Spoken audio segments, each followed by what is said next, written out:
নমস্কার বন্ধুরা, আজ আমরা এখানে 4 ক্যাটাগরির গাছের স্যাম্পল সংগ্রহ করেছি এবং এখানে আমরা দেখব যে গাছ কিভাবে ধসা রোগের শিকার হয়। অর্থাৎ প্রথমের যে সবুজ গাছটি আছে, এই প্রথমের সবুজ গাছটি সতেজ অবস্থাতে আছে এবং এর মধ্যে যদি আমরা লক্ষ্য করি, দেখা যাবে যে পাতার মধ্যে ফুটি ফুটি দাগ আসা শুরু হয়েছে। আমরা যদি সমগ্র গাছটা পর্যবেক্ষণ করি, কাছে গিয়ে দেখব যে পাতার উল্টো দিকে ফোঁটা ফোঁটা কালো দাগ এবং হালকা হলুদ বর্ণ দেখা যাচ্ছে। অর্থাৎ এটা কিন্তু প্রথম ধাপ, রোগ সংক্রমণ জীবাণু ঢুকতে শুরু করেছে, তার কিন্তু আমরা একটা লক্ষণ বুঝতে পারছি। এবং এই অবস্থায় যদি আমরা ওষুধ ছত্রাকনাশক স্প্রে করে দিই, তাহলে কিন্তু এই রোগটা এর থেকে আর বাইরে যেতে পারবে না। এবং দেখতে পাচ্ছি আমরা যে ডগার যে অংশটা, এটা কিন্তু অল্প অল্প শুকিয়ে যাচ্ছে।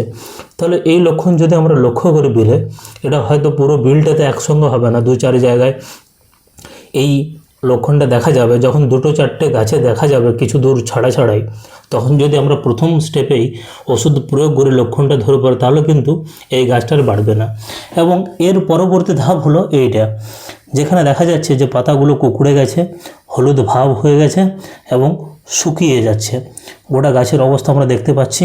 অর্থাৎ ওই পাতাটা একটু সতেজ, তার থেকে কিন্তু এটা একটু কুঁকড়ে গেছে, পাতাগুলো পুড়ে যাচ্ছে, ডগ থেকে শুকিয়ে নামছে এবং সেম হলুদ দাগ আছে এবং প্রতিটা কালো দাগ একসঙ্গে সংযুক্ত হয়ে পরে পাতাটা শুকনো হয়ে যাচ্ছে।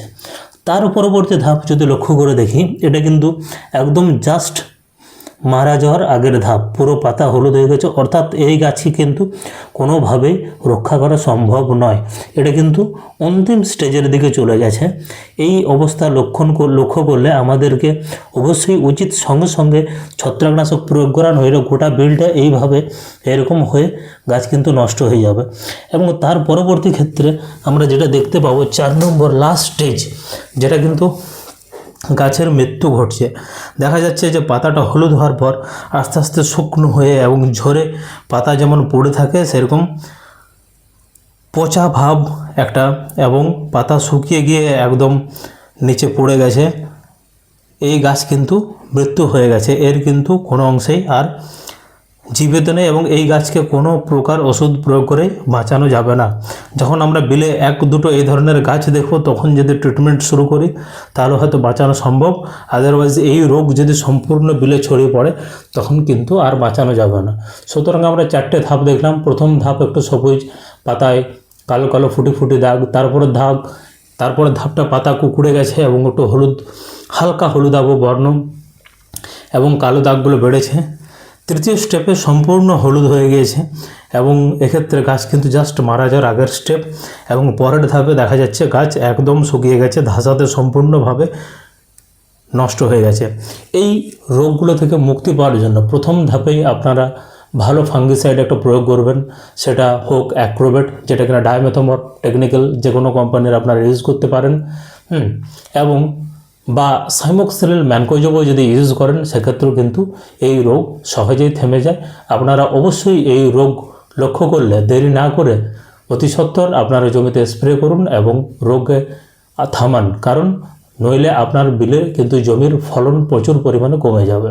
এই রোগ থেকে মুক্তি পাওয়ার জন্য 2টো কার্যকারী ওষুধের ছবি এখানে আমি উপস্থাপনা করছি। প্রথমটা হচ্ছে সাইমোক্সিলিন ম্যানকোজেব। এটা যে কোনো কোম্পানির আপনারা ইউজ করুন, একই ব্যাপার, কোনো পার্থক্য হবে না, রেজাল্ট প্রায় 19-20 সেমে হবে। এই টেকনিক্যালটা শুধু আপনারা একটু লক্ষ্য করে নেবেন। সাইমোক্সিলিন 8% এবং ম্যানকোজেব 64%।